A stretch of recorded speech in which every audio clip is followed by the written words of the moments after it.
কাশ্মীরে হামলার জেরে ভারত পাকিস্তান উত্তেজনা চরমে। এবার বাণিজ্য সম্পর্ক ছিন্ন করল ইসলামাবাদ। পাক পররাষ্ট্রমন্ত্রীর ঢাকা সফর স্থগিত। প্রতিটি নেতাকর্মী আজকে প্রতিজ্ঞাবদ্ধ যে বাংলাদেশে যে কোনো মূল্যে গণতন্ত্র প্রতিষ্ঠিত হতে হবে। যে কোনো মূল্যে গণতন্ত্র ও ভোটাধিকার প্রতিষ্ঠা করবে বিএনপি, মন্তব্য তারেক রহমানের। জনদাবি পূরণে সংস্কারের অপেক্ষা করবে না ইসি। ঐক্যমত্য কমিশন থেকে তো ওনারাই বলবো দিবেন যে কখন কিভাবে কি করবেন, এটা আমাদের হাতে নাই। সুতরাং আমরা অনেকগুলো যেগুলো রাজনৈতিক বিষয় আছে, যেগুলোতে রাজনীতি ইনভলভ আছে, এটা ওনারা করে আমাদের সিদ্ধান্ত আমরা তখন জানবো। দুই উপদেষ্টার এপিএসপিওর শত কোটি টাকার তদবির বাণিজ্যের অভিযোগ। আইন মেনে সিদ্ধান্ত নেবে দুদক। যথাযথ আইনি প্রক্রিয়া অনুসরণ করে সবগুলো বিষয় বিবেচনা করা হবে। ঘুষের টাকা সহ ডিএসসিসির কর্মকর্তা হাতে নাতে ধরা। প্রবাসীরা পাশে থাকায় ঘুরে দাঁড়িয়েছে অর্থনীতি, বললেন প্রধান উপদেষ্টা। ডক্টর ইউনূসের নেতৃত্বে পূর্ণ সমর্থন কাতারের প্রধানমন্ত্রীর।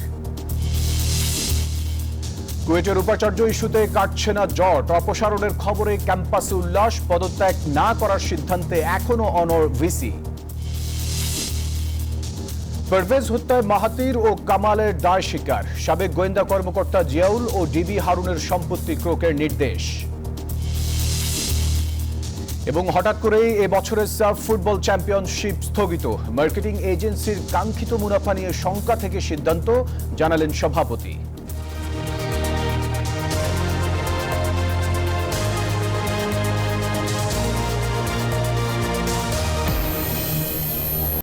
স্বাগত নিউজ 24 সংবাদে। পুরো সংবাদে আপনাদের সাথে আছি আমি ফয়সাল মাহমুদ।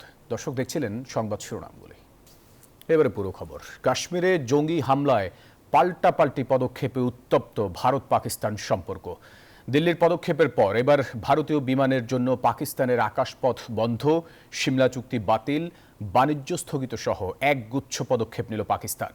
হামলাকারীদের কঠোর হুঁশিয়ারি দিয়েছেন নরেন্দ্র মোদী। এদিকে ভারতের পদক্ষেপ যুদ্ধ ঘোষণার শামিল বলে হুঁশিয়ারি দিয়েছে ইসলামাবাদ। কাশ্মীর কাণ্ডে আবারও দিল্লি ইসলামাবাদের সম্পর্কে ফাটল। পর্যটকদের উপর হামলার কড়া নিন্দা জানিয়ে হুঁশিয়ারি করেছেন নরেন্দ্র মোদী। জানিয়েছেন হামলাকারী এবং মদতদাতাদের খুঁজে বের করে শাস্তি দেওয়া হবে। India will identify, track and punish every terrorist. তবে মোদীর এমন বক্তব্য পারমাণবিক শক্তিধর প্রতিদ্বন্দ্বী দুই দেশের মধ্যে উত্তেজনা আরো বাড়িয়ে দিতে পারে। এরই মধ্যে পাকিস্তানের নাগরিকদের জন্য সব ধরনের ভিসা বাতিল সহ 72 ঘন্টার মধ্যে ভারত ছাড়ার নির্দেশ দেওয়া হয়েছে। বাতিল হয়েছে একাধিক চুক্তি। ভারতের পদক্ষেপের পরেই পাকিস্তানের জাতীয় নিরাপত্তা কমিটির বৈঠকে পাল্টা বেশ কয়েকটি সিদ্ধান্ত নেওয়া হয়। পাল্টা ব্যবস্থা হিসেবে বাণিজ্য বন্ধ, কূটনৈতিক সম্পর্ক এবং আকাশসীমা বন্ধ সহ একাধিক কঠোর সিদ্ধান্ত নেওয়া হয়েছে। সেই সাথে ভারতের পদক্ষেপকে যুদ্ধের শামিল বলে উল্লেখ করেছে ইসলামাবাদ। এদিকে কাশ্মীরে সন্ত্রাসী হামলার পর ভারত পাকিস্তান সীমান্তের 10 কিলোমিটারের মধ্যে যুক্তরাষ্ট্রের নাগরিকদের ভ্রমণ না করার পরামর্শ দিয়েছে ওয়াশিংটন। এদিকে অপ্রত্যাশিত পরিস্থিতির কারণে পাকিস্তানের উপপ্রধানমন্ত্রী এবং পররাষ্ট্রমন্ত্রী ইসহাক দারের ঢাকা সফর স্থগিত করা হয়েছে। বৃহস্পতিবার দেশটির পররাষ্ট্র মন্ত্রণালয় এক বার্তায় এ তথ্য জানায়। পারস্পরিক আলোচনার মাধ্যমে সফরের নতুন তারিখ চূড়ান্ত করা হবে বলে জানানো হয়েছে। মাসুদ রানা, নিউজ 24। যে কোনো মূল্যে বাংলাদেশে গণতন্ত্র প্রতিষ্ঠা করতে হবে, নিশ্চিত করতে হবে ভোটের অধিকার, এমন মন্তব্য করেছেন বিএনপির ভারপ্রাপ্ত চেয়ারম্যান তারেক রহমান। বলেছেন, ভোট ও রাজনৈতিক অধিকার বাধাগ্রস্ত হলে ধ্বংস হবে সবকিছু। উত্তরাঞ্চলের 3 জেলায় 31 দফার কর্মশালায় তারেক রহমান বলেন, জনকল্যাণে বিএনপি যেসব অঙ্গীকার করেছে, ক্ষমতায় গেলে অবশ্যই সেসব বাস্তবায়ন করা হবে। উত্তরাঞ্চলের 3 জেলা দিনাজপুর, ঠাকুরগাঁও আর পঞ্চগড়ের দলীয় নেতাকর্মীদের নিয়ে রাষ্ট্র মেরামতে 31 দফা ও জনসম্পৃক্তি কর্মশালা করে বিএনপি, যেখানে বিভিন্ন পয়েন্টে প্রশ্ন করেন মাঠ পর্যায়ের নেতাকর্মীরা। বিস্তারিত উত্তর দেন দলের ভারপ্রাপ্ত চেয়ারম্যান তারেক রহমান। দিনব্যাপী কর্মশালায় এক পর্যায়ে ঠাকুরগাঁওয়ের নিজ বাসা থেকে যুক্ত হন মহাসচিব মির্জা ফখরুল ইসলাম আলমগীর। বিএনপি হচ্ছে সেই দল যেই দল প্রথম থেকেই সংস্কার দিয়েই বাংলাদেশকে পরিবর্তন আনতে চেয়েছে শহীদ প্রেসিডেন্ট জিয়া রহমানের সময় থেকেই। বহুদলীয় গণতন্ত্র থেকে শুরু করে আজকে 31 দফা পুরোটাই বাংলাদেশকে সমৃদ্ধ করা। প্রধান অতিথির বক্তব্যে রাজনীতি, অর্থনীতি সহ নানা বিষয়ে কথা বলেন বিএনপির ভারপ্রাপ্ত চেয়ারম্যান। ক্ষমতায় গেলে কিভাবে রাষ্ট্র পরিচালনা করবেন, কিভাবে জনগণের ভাগ্য বদলে কাজ করবেন জানান সেই পরিকল্পনার কথাও। 100 ভাগ ভালো কাজের মধ্যে 70 ভাগ বিএনপি করেছে, কাগজ কলমের হিসাব। তারেক রহমান বলেন, গণতন্ত্রের জন্যই গত 16 বছর ধরে নানামুখী নির্যাতন, নিপীড়নের শিকার হয়েছে এদেশের লাখ লাখ মানুষ। তাই যে কোনো মূল্যে বাংলাদেশে গণতন্ত্র প্রতিষ্ঠা করতে হবে, নিশ্চিত করতে হবে ভোটের অধিকার। বিগত 15 বছর ধরে গণতন্ত্রের প্রতিষ্ঠা, যেই সংগ্রামের জন্য আমাদের বহু নেতাকর্মী গুম খুনের শিকার হয়েছে, বহু নেতাকর্মী আমাদের আজকে পঙ্গুত্ব বরণ করেছে, তাদের এই বলিদানকে কোনোভাবে বৃথা দিতে যাওয়া যাবে না। যে বাংলাদেশে যে কোনো মূল্যে গণতন্ত্র প্রতিষ্ঠিত হতে হবে, বাংলাদেশে যে কোনো মূল্যে মানুষের ভোটের অধিকারকে প্রতিষ্ঠিত করতে হবে। দলের শীর্ষ এ নেতা বলেন, বিএনপি বিশ্বাস করে জনগণই সকল ক্ষমতার উৎস। নেতাকর্মীদের উদ্দেশ্যে পরিষ্কার বার্তা দেন, ভোটে জয়ী হতে হলে জনগণের কাছে যেতে হবে, সঙ্গে রাখতে হবে সাধারণ মানুষকে। আপনার ভোট যদি আপনার পক্ষে আনতে হয়, আপনাকে জনগণের কাছে যেতে হবে। আপনাকে যদি জয়ী হতে হয়, আপনাকে জনগণের কাছে যেতে হবে। আপনার সংস্কার কার্যক্রমকে যদি আপনার চলমান রাখতে হয়, বাস্তবায়ন করতে হয়, আপনাকে জনগণের কাছে যেতে হবে। অর্থাৎ জনগণ ছাড়া কোনো উপায় নেই আমাদের, এটি মনে রাখতে হবে। 3 দিনব্যাপী এই কর্মশালা শেষ হলেও 31 দফা নিয়ে গ্রামগঞ্জে ছড়িয়ে পড়তে নেতাকর্মীদের প্রতি নির্দেশ দেন বিএনপির ভারপ্রাপ্ত চেয়ারম্যান। মানসিকভাবে আমি একদম আপনার ফজলে রাব্বি সৌরভ, নিউজ 24। অনুভূতিটার জন্যই আমি নির্বাচন কমিশনের ভোটের প্রস্তুতি শুরু ইতিবাচক, তবে জাতির সামনে নির্বাচনের দিনক্ষণ প্রকাশ করতে হবে বলে মন্তব্য করেছেন বিএনপি স্থায়ী কমিটির সদস্য আমির খসরু মাহমুদ চৌধুরী। গুলশানে দলের চেয়ারপারসনের কার্যালয়ে বাংলাদেশ জন অধিকার পার্টি ও গণতান্ত্রিক বাম ঐক্যের সাথে বিএনপির লিয়াজু কমিটির বৈঠক শেষে এই মন্তব্য করেন তিনি। সাহেব তো বলেছেন যে ঐক্যমতের পরিপ্রেক্ষিতে সংস্কার হবে, তো কোথায় ঐক্যমত হয়েছে আমাদের বলেন না। আমরা তো সবাই জমা দিয়েছি, খালি বিএনপি না, প্রত্যেকটি রাজনৈতিক দল তাদের সংস্কার প্রস্তাব জমা দিয়েছে। সুতরাং কোথায় ঐক্যমত হয়েছে জাতিকে জানিয়ে দিয়ে সনদ সই করে নির্বাচনের দিকে আমরা এগিয়ে যাই। নির্বাচন নিয়ে জনদাবি পূরণে ঐকমত্য কমিশনের সংস্কারের দিকে তাকিয়ে থাকবে না ইসি। অস্ট্রেলিয়ার হাই কমিশনারের সাথে বৈঠক শেষে এমন মন্তব্য করেছেন সিইসি এএমএম নাসিরউদ্দিন। তিনি জানান, নিজেদের ক্ষমতার মধ্যে যা যা আছে তা নিয়ে ভোটের প্রস্তুতি নিচ্ছে কমিশন। বৃহস্পতিবার সকালে প্রধান নির্বাচন কমিশনারের সঙ্গে দেখা করতে নির্বাচন ভবনে আসেন অস্ট্রেলিয়ার রাষ্ট্রদূত সুসান রাইলি। জানতে চান আগামী নির্বাচনের প্রস্তুতি বিষয়ে। বলেন, বাংলাদেশে অবাধ ও নিরপেক্ষ নির্বাচনের জন্য যে কোনো সহযোগিতা করতে প্রস্তুত রয়েছে তার দেশ। বৈঠক শেষে সাংবাদিকদের সঙ্গে কথা বলেন প্রধান নির্বাচন কমিশনার। বলেন, ভোটের প্রস্তুতিতে নির্বাচনের আগে যা যা করা দরকার সেসব কাজ সম্পন্ন করছে ইসি। প্রয়োজনীয় যত কাজকর্ম আছে ইলেকশনের জন্য সেগুলো আমরা করার জন্য উদ্যোগ নিয়েছি এবং we are seriously working on those area. ঐক্যমত্য কমিশন থেকে তো ওনারাই দিবেন যে কখন কিভাবে কি করবেন, এটা আমাদের হাতে নাই। সুতরাং আমরা অনেকগুলো যেগুলো রাজনৈতিক বিষয় আছে, যেগুলোতে রাজনীতি ইনভলভ আছে, এটা ওনারা করে আমাদের সিদ্ধান্ত আমরা তখন জানবো। এটা নিয়ে কী দেন, কী ধরনের দেন আমরা তো আর জানি না। যেগুলো আমাদের ক্ষমতার মধ্যে আছে, আমাদের ইলেকশনের আগে যেগুলো আমরা প্রয়োজনীয় মনে করছি বা করা সম্ভব মনে করছি, we are working on that. Open, free and fair elections. Australia stands by Bangladesh. এদিকে একই দিন দুপুরে নির্বাচন কমিশন ভবনে আসেন ঢাকা দক্ষিণ সিটি কর্পোরেশনের মেয়র হিসেবে নির্বাচনী ট্রাইব্যুনালের রায় পাওয়া ইশরাক হোসেন। এই সংক্রান্ত গেজেট প্রকাশের অগ্রগতি কি তা জানতে চান নির্বাচন কমিশনারের কাছে। কমিশনে পৌঁছানোর পরে 10 দিনের মধ্যে গ্যাজেটটি প্রকাশ করতে হবে এবং 15 তারিখে আমরা এই যে ফাইলটি আমরা ইলেকশন কমিশনে জমা দিয়েছিলাম। ঢাকা দক্ষিণ সিটির 2020 সালের নির্বাচনে ফজলে নূর তাপসকে বিজয়ী ঘোষণা করা হয়েছিল। গত 27 মার্চ সেই ফল বাতিল করে বিএনপি নেতা ইশরাক হোসেনকে মেয়র ঘোষণা করে রায় দেয় ঢাকা নির্বাচনী ট্রাইব্যুনাল। সামিয়া মাহতাব রোজা, নিউজ 24, ঢাকা। গত 53 বছরে বাংলাদেশের শাসন ব্যবস্থায় গণতন্ত্রের ঘাটতি ছিল, যার ফলস্বরূপ ফ্যাসিবাদী শাসন প্রতিষ্ঠিত হয়েছিল বলে মন্তব্য করেছেন জাতীয় ঐকমত্য কমিশনের সহ সভাপতি অধ্যাপক আলী রিয়াজ। আম জনতা দলের নেতারা জানান 166টি প্রস্তাবের মধ্যে 138টিতে একমত, 12টিতে দ্বিমত, 15টিতে আংশিকভাবে একমত এবং একটিতে মতামত দেয়নি তারা। তবে প্রধানমন্ত্রী ও রাষ্ট্রপতির ক্ষমতার ভারসাম্যের পাশাপাশি 5 বছর সংসদের মেয়াদকাল চায় দলটি। সংস্কার প্রশ্নে ঐকমত্য তৈরির লক্ষ্যে সব রাজনৈতিক দলের সাথে 5টি সংস্কার কমিশনের গুরুত্বপূর্ণ সুপারিশগুলো নিয়ে প্রথম পর্যায়ের আলোচনা করছে কমিশন। এরই ধারাবাহিকতায় বৃহস্পতিবার সকালে জাতীয় সংসদ ভবনের এলডি হলে আম জনতার দলের সাথে আলোচনায় বসেন ঐকমত্য কমিশন। এতে অংশ নেন নতুন এই দলের 12 জন প্রতিনিধি। ঐকমত্য কমিশনের সহ সভাপতি ডক্টর আলী রিয়াজ বলেন, কমিশনের লক্ষ্য হচ্ছে সকলের সাথে কথা বলে এমন একটি জাতীয় সনদ তৈরি করা যা সকলের কাছে গ্রহণযোগ্য হবে। ঐকমত্য কমিশনের লক্ষ্য হচ্ছে সকলের সঙ্গে আলোচনা করে এমন একটি জাতীয় সনদ তৈরি করা যা সকলের কাছে গ্রহণযোগ্য হবে, যার ভিত্তিতে ভবিষ্যতের বাংলাদেশের পথরেখা নির্মাণ করা যাবে। তিনি আরো জানান, রাজনৈতিক দল, নাগরিক সমাজ ও ছাত্র জনতার আকাঙ্ক্ষা একটি গণতান্ত্রিক রাষ্ট্র প্রতিষ্ঠা করা।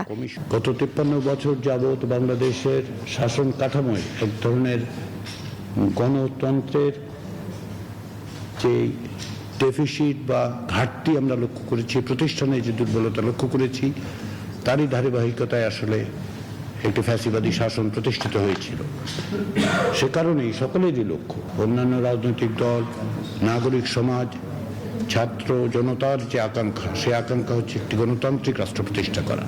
আম জনতা দলের নেতারা জানান, এই বৈঠকে সংবিধান, বিচার বিভাগ ও দুর্নীতি দমন ব্যবস্থা সংস্কার এই 3টি বিষয়ের উপর গুরুত্ব আরোপ করা হয়েছে। আমরা 5 বছরের সরকার ব্যবস্থাকেই সমর্থন করেছি এবং প্রধানমন্ত্রী ও রাষ্ট্রপতির ক্ষমতার ভারসাম্য চেয়েছি। বিচারকরা গুড ফেইথে একটা খারাপ বিচার করে ফেলে, সরল বিশ্বাসে ভুল বিচার করে, কিন্তু বিচারকের কোনো শাস্তি হয় না। আমরা বলেছি যে একটা সেল চাই আমরা, যেই সেলের মাধ্যমে যারা ন্যায় বিচার পাবে না, ওই সেলের কাছে গিয়ে তারা বলবে আমরা ন্যায় বিচার পেলাম না, প্রতিকার সেলের বিষয়ে। সংস্কার বিষয়ে এখন পর্যন্ত 16টি রাজনৈতিক দলের সাথে আলোচনা করেছে জাতীয় ঐকমত্য কমিশন। সুকন্যা আমির, নিউজ 24, ঢাকা। 2 উপদেষ্টার এপিএস, পিওর তদবির, বাণিজ্য ও আয় 100 কোটি টাকা। গণমাধ্যমে আসা এমন অভিযোগের বিষয়ে অবশেষে মন্তব্য করল দুদক। সংস্থাটির মহাপরিচালক জানান, আইন মেনেই সিদ্ধান্ত নেবে দুদক। এদিকে 27 কোটি টাকার জ্ঞাত আয় বহির্ভূত সম্পদ পেয়ে সাবেক পররাষ্ট্র প্রতিমন্ত্রী শাহরিয়ার আলমের বিরুদ্ধে মামলা করেছে সংস্থাটি। গত 21 এপ্রিল স্থানীয় সরকার এবং যুব ও ক্রীড়া মন্ত্রণালয়ের উপদেষ্টা আসিফ মাহমুদ সজীব ভুঁইয়ার এপিএস মোয়াজ্জেম হোসেনকে দায়িত্ব থেকে সরিয়ে দেয় সংশ্লিষ্ট দপ্তর। একইভাবে দায়িত্ব থেকে সরিয়ে দেওয়া হয় স্বাস্থ্য মন্ত্রণালয়ের উপদেষ্টা নূরজাহান বেগমের ব্যক্তিগত সহকারী তুহিন ফারাবিকেও। নিজ নিজ পদের ক্ষমতার ব্যবহার করে দীর্ঘদিন ধরে এই 2 কর্মকর্তার বিরুদ্ধে বিভিন্ন মন্ত্রণালয় ঘুরে ঘুরে দুর্নীতি ও তদবির বাণিজ্যের অভিযোগ ওঠে। এ নিয়ে বিভিন্ন গণমাধ্যমে সংবাদ প্রচারিত হলে তা বেশ আলোচনার জন্ম দেয়। সদ্য চাকরিচ্যুত এই 2 কর্মকর্তার দুর্নীতির অভিযোগ দুদক খতিয়ে দেখবে কিনা সাংবাদিকদের এমন প্রশ্নে সংস্থাটির মহাপরিচালক জানান, আইনি প্রক্রিয়া মেনেই কার্যক্রম শুরু করবে দুদক। আপনার এমনটা মনে করার কোনো কারণ নাই যে এই বিষয়ে কোনো সিদ্ধান্ত গৃহীত হবে না। অবশ্যই যথাযথ আইনি প্রক্রিয়া অনুসরণ করে সবগুলো বিষয় বিবেচনা করা হবে। এদিকে ক্ষমতাচ্যুত শেখ হাসিনা সরকারের পররাষ্ট্র প্রতিমন্ত্রী শাহরিয়ার আলমের 27 কোটি এবং সাবেক পরিবেশ উপমন্ত্রী আব্দুল্লাল জ্যাকবের 13 কোটি টাকার জ্ঞাত আয় বহির্ভূত সম্পদ পাওয়ার কথা জানালেন দুদকের এই মহাপরিচালক। মোহাম্মদ শাহরিয়ার আলম, সাবেক সংসদ সদস্য, রাজশাহী 6 ও সাবেক পররাষ্ট্র প্রতিমন্ত্রী অনুসন্ধানকালে প্রমাণিত হয়েছে। এই কারণে তার বিরুদ্ধে সংশ্লিষ্ট ধারায় একটি মামলা রুজুর সিদ্ধান্ত গৃহীত হয়েছে। একই দিন ঘুষের নগদ টাকা সহ ঢাকা দক্ষিণ সিটি কর্পোরেশনের 4 নম্বর ওয়ার্ডের সচিব কুতুবুদ্দিন সোহেলকে গ্রেপ্তার করেছে দুদক। বদরুল আলম শাওন, নিউজ 24, ঢাকা। প্রবাসীদের সহযোগিতায় ঘুরে দাঁড়িয়েছে দেশের ভঙ্গুর অর্থনীতি, এমন মন্তব্য করেছেন প্রধান উপদেষ্টা ডক্টর মোহাম্মদ ইউনূস। দোহায় প্রবাসীদের সাথে মত বিনিময় সভায় প্রধান উপদেষ্টা একথা বলেন। এর আগে বৈঠকে বাংলাদেশ পুনর্গঠনে প্রধান উপদেষ্টাকে সব ধরনের সহায়তার আশ্বাস দিয়েছেন কাতারের প্রধানমন্ত্রী। দোহায় নিজ কার্যালয়ে বাংলাদেশের প্রধান উপদেষ্টা অধ্যাপক মোহাম্মদ ইউনূসের সঙ্গে সৌহার্দ্যপূর্ণ আলোচনা হয় কাতারের প্রধানমন্ত্রী শেখ মোহাম্মদ বিন আব্দুল রহমান বিন জসিম আল থানির। বাংলাদেশের সঙ্গে কাতারের সম্পর্ককে নতুন উচ্চতায় নিয়ে যেতে তার একজন ঘনিষ্ঠ সহযোগীকে নিযুক্ত করেন বলে জানান মধ্যপ্রাচ্যের অন্যতম প্রভাবশালী নেতা। বলেন, বাংলাদেশের অন্তর্বর্তী সরকারের প্রতি পূর্ণ সমর্থন আছে কাতারের। দোহায় প্রবাসী বাংলাদেশিদের সঙ্গে মতবিনিময় করেন প্রধান উপদেষ্টা। বাংলাদেশের রিজার্ভ সংকটে তাদের পাঠানো রেমিটেন্স কিভাবে দেশের অর্থনীতিকে ধরে রেখেছে সেই কথাও উল্লেখ করেন তিনি। যা করছেন এটা আপনারা হয়তো আসার সময় মনে করেন না যে দেশের মঙ্গলের জন্য আসতেছেন, নিজের চাকরি বা নিজের ব্যবসার জন্য এসেছেন, কিন্তু আপনারা বড় রকমের সহায়তা করছেন। বিশেষ করে এই বিপদের দিনে আপনারা না দাঁড়াইলে বাংলাদেশ সোজা হয়ে দাঁড়াতে পারত না, আপনারাই তারে শক্ত করে রাখছেন। এর আগে শূন্য বেকারত্ব, শূন্য দারিদ্র্য আর শূন্য কার্বন নোবেল বিজয়ী অর্থনীতিবিদ অধ্যাপক মোহাম্মদ ইউনূসের এই 3-0 তত্ত্ব জানতে দোহা বিশ্ববিদ্যালয় আয়োজন করে বিশেষ আলোচনার। প্রধান উপদেষ্টা বলেন, বিশ্বে দারিদ্র্যের জন্য দরিদ্র জনগোষ্ঠী নয়, বরং দায়ী ত্রুটিপূর্ণ অর্থনৈতিক ব্যবস্থা। This is something to feel sad about, angry about. What kind of economy have we built that wealth goes only in one direction? Wealth doesn't have any other direction. It has only one direction. It goes to the top. Because we created all the institutions around us, banks, policies, and all the things that you hear about in your economics book, all built to let the wealth go in one direction. So what we tried to do in a tiny way in our own campus, trying to have little wealth go in the direction of the bottom people. That became known as microcredit and all that. অনুষ্ঠানে দারিদ্র্যকে জয় করতে তরুণ প্রজন্মকে চাকরির পিছনে না ছুটে বরং উদ্যোক্তা হওয়ার মানসিকতা ধারণ করতে বলেন প্রধান উপদেষ্টা অধ্যাপক Mohammad Yunus. Which is very important unless we know the destination where we are going. Desk report, news 24। Young people meaning দর্শক, সময় হলো একটা বিরতি, ফিরছি আরো খবর নিয়ে, সাথে থাকুন। আবারও স্বাগত নিউজ 24 সংবাদে। খুলনা প্রকৌশল ও প্রযুক্তি বিশ্ববিদ্যালয়ের উপাচার্য ইস্যুতে জট কাটেনি এখনো। শিক্ষা মন্ত্রণালয়ের একটি সূত্রের বরাত দিয়ে উপাচার্যের অব্যাহতির খবর ছড়িয়ে পড়ে।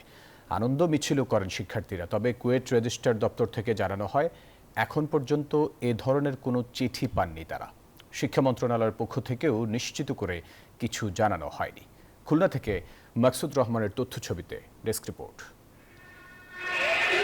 খুলনা প্রকৌশল ও প্রযুক্তি বিশ্ববিদ্যালয়ে কুয়েটের ভিসি ডক্টর মোহাম্মদ মাসুদ এবং প্রভিসি ডক্টর মোহাম্মদ শরীফুল ইসলাম পদত্যাগ করেছেন এমন খবর ক্যাম্পাসে ছড়িয়ে পড়লে বাঁধ ভাঙা উচ্ছ্বাসে ফেটে পড়েন আন্দোলনরত শিক্ষার্থীরা। শিক্ষার্থীরা ভিসি ও প্রভিসিকে অব্যাহতি দেয়া হয়েছে দাবি করে ক্যাম্পাসে আনন্দ মিছিল করেন। মিছিলের সাথে সাথে নেচে গিয়ে আনন্দ উল্লাস প্রকাশ করেন। এই বিজয় মিছিলের মাধ্যমে আমরা এই ঘোষণা করতে চাই যে এই ক্যাম্পাসে কখনোই রাজনীতির ঠিকানা হবে না, সন্ত্রাসীদের ঠিকানা এই কুয়েটে হবে না। দীর্ঘ 65 দিনের আন্দোলনের পর, দীর্ঘ 58 ঘন্টা অনশনের পর আমরা এই বিজয়টা পাইছি বলতে গেলে। শিক্ষার্থীদের প্রথম যে দাবি যে ক্যাম্পাসে সকল প্রকার রাজনীতি মুক্ত যাতে থাকে, সেটা শিক্ষক, কর্মকর্তা, কর্মচারী এবং ছাত্রছাত্রী এবং কেউ যদি জড়িত থাকে তাদেরকে কি ধরনের শাস্তি দেওয়া হবে সেটা যাতে অবশ্যই কুয়েট অ্যাক্ট 2003 অ্যাড করা হয়। তবে শিক্ষা মন্ত্রণালয়ের একটি সূত্রের বরাত দিয়ে অব্যাহতি দেওয়ার কথা বলা হলেও খুলনার কুয়েট রেজিস্ট্রার দপ্তর থেকে এমন খবরে বলা হয় তারা এ ধরনের কোনো চিঠি এখন পর্যন্ত পাননি। পদত্যাগপত্র জমা দেওয়ার কোনো ব্যাপার আছে? না, এখনো তো আমরা পত্র পাই নাই। এমন প্রশ্ন প্রভিসিকে করা হলেও তিনিও জানান এখন পর্যন্ত তার কাছেও এমন কোনো কাগজ শিক্ষা মন্ত্রণালয় থেকে আসেনি। বিষয়টি নিয়ে তিনিও বিভ্রান্ত। আমি আজকে প্রভিসি দপ্তরেও যাইনি, প্রভিসির জন্য বড় কিছু গাড়িও ব্যবহার করিনি। রাত্রে এই ঘোষণার পর কোনো সাদা কাগজেও স্বাক্ষর দিইনি, কোনো রেজিগনেশন লেটারেও স্বাক্ষর করিনি। এটা বোধহয় মিডিয়াতে ভুল প্রচারিত হচ্ছে কিনা। এর আগে গতকাল রাত 1টায় ভিসি প্রভিসির অব্যাহতির ঘোষণার 57 ঘন্টা পর অনশন ভেঙে আনন্দ মিছিল করেন শিক্ষার্থীরা। Desk report, news 24। Prime Asia ইউনিভার্সিটির শিক্ষার্থী জাহিদুল ইসলাম পারভেজ হত্যা মামলার 3 নম্বর আসামি মোহাম্মদ মাহাথির হাসান আদালতে স্বেচ্ছায় স্বীকারোক্তিমূলক জবানবন্দি দিয়েছেন। হত্যার দায় স্বীকার করে আলোচিত এই মামলায় মোট 2 আসামি জবানবন্দি দিল। এর আগে দায় স্বীকার করে স্বীকারোক্তি দিয়েছিলেন আরেক আসামি আল কামাল শেখ। দুপুরে ঢাকার সিএমএম আদালতে রিমান্ড চলাকালীন আসামি মাহাথিরকে হাজির করে পুলিশ।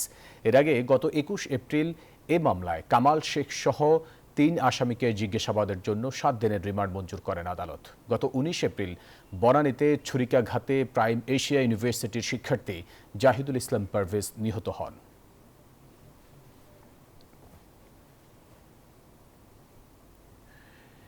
এনটিএমসির সাবেক মহাপরিচালক জিয়াউল আহসানের 99.93 বিঘা জমি, 3টি ফ্ল্যাট ও 5টি বাড়ি জব্দ এবং 9টি ব্যাংক হিসাব অবরুদ্ধের আদেশ দিয়েছেন আদালত। এসব ব্যাংক হিসেবে 1,98,90,511 টাকা রয়েছে। বৃহস্পতিবার ঢাকা মেট্রোপলিটন ম্যাজিস্ট্রেট জাকির হোসেন গালিবের আদালত দুদকের আবেদনের পরিপ্রেক্ষিতে এ আদেশ দেন। দুদকের পক্ষে উপপরিচালক রেজাউল করিম সম্পদ জব্দ ও অবরুদ্ধ চেয়ে আবেদন করেন। এছাড়া সাবেক ডিবি প্রধান মোহাম্মদ হারুনুর রশিদের নামে রাজধানীর উত্তরায় থাকা একটি ফ্ল্যাট ও মোট 18 কাঠার 3টি প্লট জব্দ করার আদেশ দেন ঢাকার মেট্রোপলিটন সিনিয়র স্পেশাল জজ। সময় হলো আরও একটা বিরতির, সাথেই থাকুন। নিউজ 24 সংবাদে আবারও স্বাগত। এবারে অর্থবাণিজ্য সংবাদ।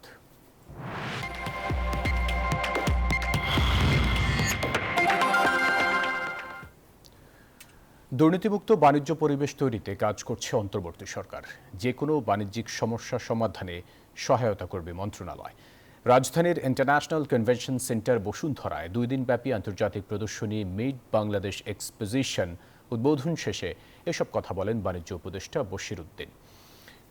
ভারতের ট্রান্সশিপমেন্ট বন্ধে দেশের রপ্তানিতে প্রভাব পড়বে না বলেও মন্তব্য করেন তিনি।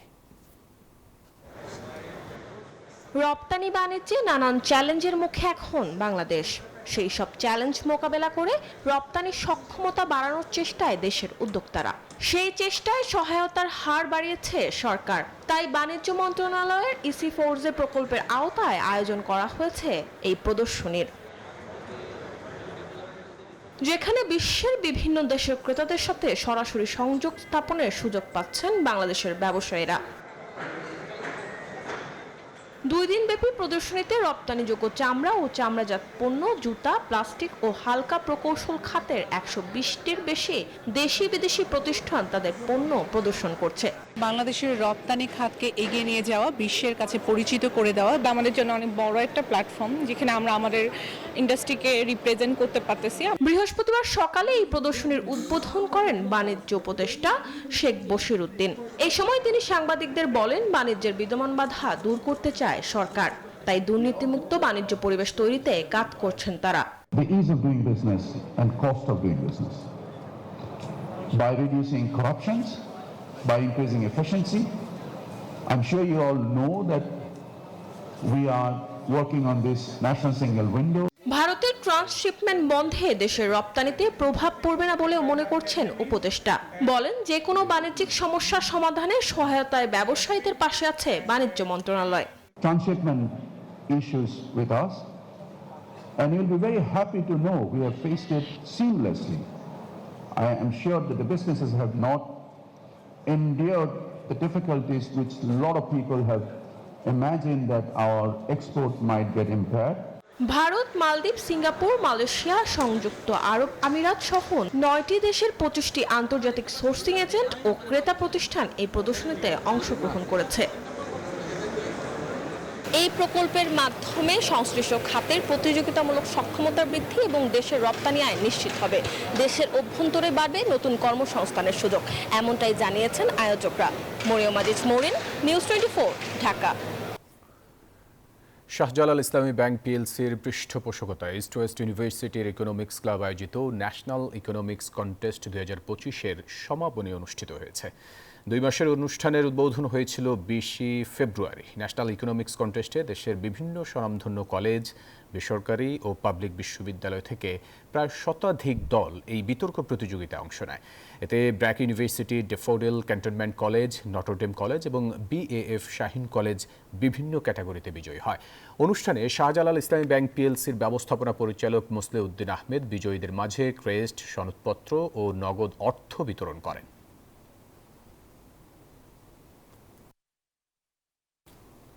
আবারও স্বাগত নিউজ 24 সংবাদে। এবারে খেলার খবর।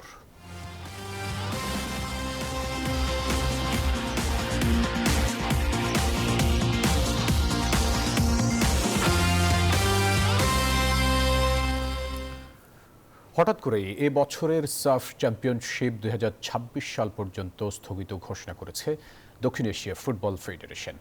সাফ সভাপতি কাজী সালাউদ্দিন জানান, মার্কেটিং এজেন্সির কাঙ্ক্ষিত মুনাফা না অর্জনের শঙ্কায় এমন সিদ্ধান্ত নিতে হয়েছে সংস্থাটিকে। আগামী বছর ফিফা বিশ্বকাপের জন্য 2027 সালের দিকেই পরের আসর হবে এমন ইঙ্গিত তাঁর। পিছিয়ে গেল সাফ চ্যাম্পিয়নশিপ। এবছর জুনে শ্রীলঙ্কার হোম অর অ্যাওয়ে ফরম্যাটের আসরে খেলার কথা ছিল হামজা জামালদেরও। তবে হঠাৎ করেই ওয়েবসাইটে এক সংবাদ বিবৃতিতে টুর্নামেন্টটি 2026 পর্যন্ত স্থগিত করল দক্ষিণ এশিয়ার ফুটবল ফেডারেশন। বিবৃতিতে বলা হয়, সদস্য দেশগুলো এবং সাফের জার্মান মার্কেটিং এজেন্সি স্পোর্ট 5-এর ধারণা, সঠিকভাবে এই ফুটবল প্রতিযোগিতা আয়োজনের জন্য আরও প্রস্তুতি দরকার। 2026-এ ফিফা বিশ্বকাপ, তাই সঠিক সময় আর ভেন্যু বাছাই করা আর নির্ভুলভাবে আয়োজন করতেই এই সিদ্ধান্ত। স্পন্সর স্পোর্ট 5-এর কাঙ্ক্ষিত মুনাফা আর সাফকে নতুন মাত্রা দিতে 2027 সালের দিকে ইঙ্গিত করেছেন সাফের সভাপতি Kazi Salauddin. Sports line is not interested central করার, বিকজ হলো সেন্ট্রাল করলে এটার ভ্যালুয়েশন ওরকম হয় না। ডিসিশন হয়েছে যে প্রপারলি টুর্নামেন্টটা করতে গেলে আমরা 2027-এ এটা প্রপারলি হবে করবো, সো দ্যাট নতুন ডাইমেনশনে যেন ওয়ার্ল্ড কাপ আমাদের সাব চ্যাম্পিয়নশিপটা চলে যায়। সাফের এই বিবৃতিতে সদস্য দেশগুলোকে জানানোর কথা হলেও এ বিষয়ে কিছুই জানে না বাফুফে। সবশেষ 2003 সালে সাফ জিতেছিল বাংলাদেশ। হামজা শমীদদের আগমনে আগামী আসরে শিরোপাটা আবারও ঘরে আসার সম্ভাবনা এখন অনেক বেশি। তৌসিফুল হাসান, নিউজ 24, ঢাকা। দর্শক, ছিল নিউজ 24 সংবাদে। এতক্ষণ সাথে থাকার জন্য ধন্যবাদ সবাইকে।